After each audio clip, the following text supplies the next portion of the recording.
فمن یکفر بالطاغوت ویؤمن باللہ فقد استمسک بالعروۃ الوثقی لا انفصام لها واللہ سمیع علیم۔ تو جو شخص بھی طاغوت کا کفر کرے گا، انکار کرے گا، طاغوت کے خلاف بغاوت کرے گا اور ایمان لائے گا اللہ پر، یہ اہم ترین مقام ہے اس اعتبار سے کہ جیسے میں نے اس سے پہلے بھی دیکھا لا الہ الا ہو، لا الہ پہلے ہے، الا ہو بعد میں آتا ہے، نفی اس بات۔ اسی لیے بعض جو ہمارے سلسلے تصوف کے ہیں اس میں جو ذکر ہوتا ہے لا الہ الا اللہ، اسے نفی اس بات کا ذکر کہتے ہیں، لا الہ الا اللہ، الا پر وہ ضرب لگاتے ہیں قلب کے اوپر، جس سے ایک خاص قسم کی کیفیت پیدا ہوتی ہے، ایک نفسیاتی کیفیت حاصل ہوتی ہے۔ تو پہلے نفی ہے پھر اس بات، وہی ہے پہلے طاغوت کا انکار کرو پھر اللہ پر ایمان لاؤ، تب ایمان معتبر ہے۔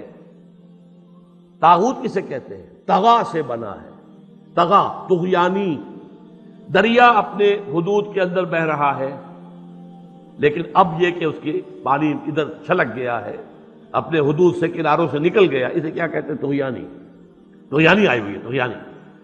تو انسان کا اور جنوں کا مقام کیا ہے؟ وما خلقت الجن والانس الا لیعبدون، میں نے نہیں پیدا کیا جنوں اور انسانوں کو مگر اس لیے کہ میری بندگی کریں۔ جو حد بندگی سے تجاوز کرے گا وہ طاغوت ہے، چاہے وہ ایک فرد ہو، کوئی ادارہ ہو، کوئی ریاست ہو۔ میں نے یہ تین چیزیں گن دی ہیں۔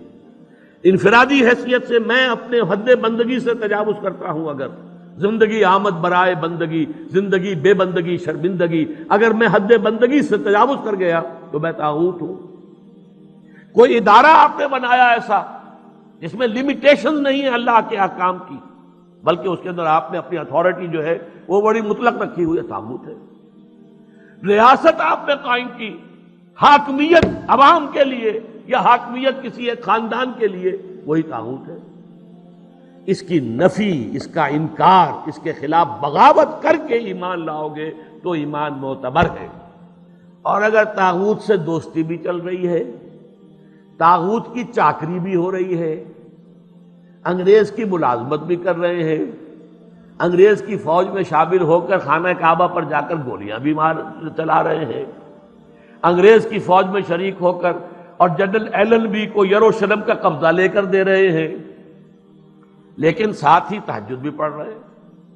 ایسے تھے فوجی مسلمان بلوچ ریجمنٹ کے اور پنجاب کے، بڑے لمبے لمبے بال، زلفیں رکھی ہوئی ہیں، نمازی ہیں، اور یہ کہ تہجد ہے کہاں؟ انگریز کی فوج میں۔ یہ تو طاغوت کی چاکری کر رہے ہو بھائی، طاغوت کے ساتھ تعاون۔ حال یہ ہے کہ حضور فرماتے ہیں من مشى مع فاسق ليقويه فقد اعان على هدم الاسلام، جو شخص کسی فاسق و فاجر انسان کے ساتھ چلے اسے تقویت پہنچانے کے لیے، اس نے اسلام کی عمارت کو جڑوں سے کھودنے میں مدد کی، منہدم کرنے میں مدد کی۔ من مشا صرف چلنا، آپ کسی کے ساتھ چلتے ہیں تاکہ تقویت اسے ہو جائے، لوگوں کو معلوم یہ بھی ان کے ساتھ ہے۔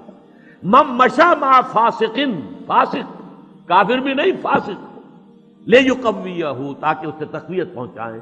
فقد اعان علی ہدم الاسلام، اسلام کی عمارت کو جڑوں سے کھود کر گرانے میں مدد کی۔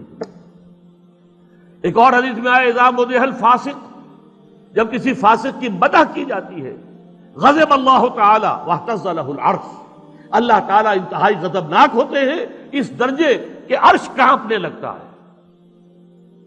تھرا اٹھتا ہے عرش، اتنا غضب آتا ہے اللہ تعالیٰ کہ ایک شخص میرا باغی ہے، میرا فاسق ہے، فاجر ہے، اور اس کی مدح کی جا رہی ہے۔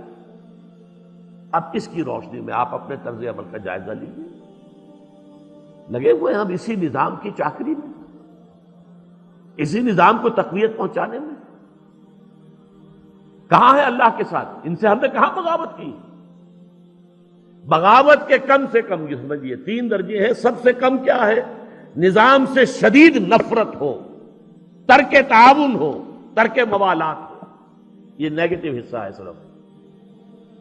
جیسے گاندھی نے کبھی کہا تھا ترک موالات، نہ انگریزی کپڑا پہنیں گے اور بلکہ ہم تو نہ کوئی اور امپورٹڈ شے استعمال کریں گے، اور بلکہ ہم تو جو ہے اپنی کھدر خود بنیں گے اور پہنیں گے۔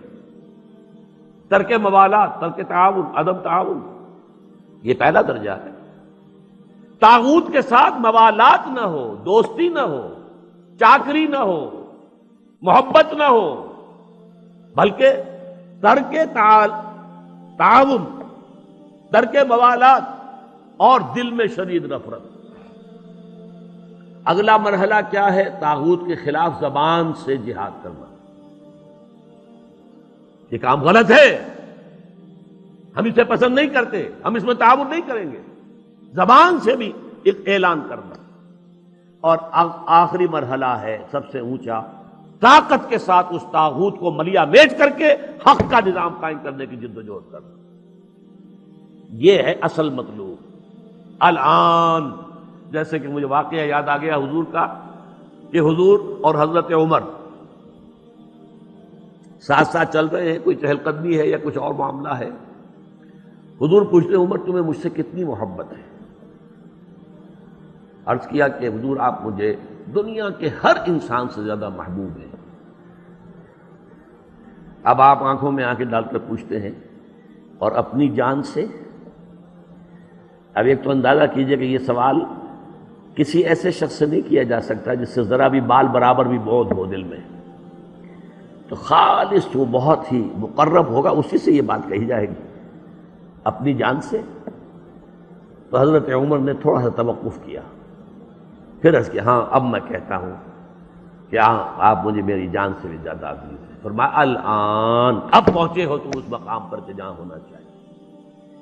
تو الآن والا معاملہ یہ ہے کہ انسان تن من دھن اپنی زندگی ہر شے لگا دے طاغوت کے خاتمے اور حق کے غلبے کے لیے۔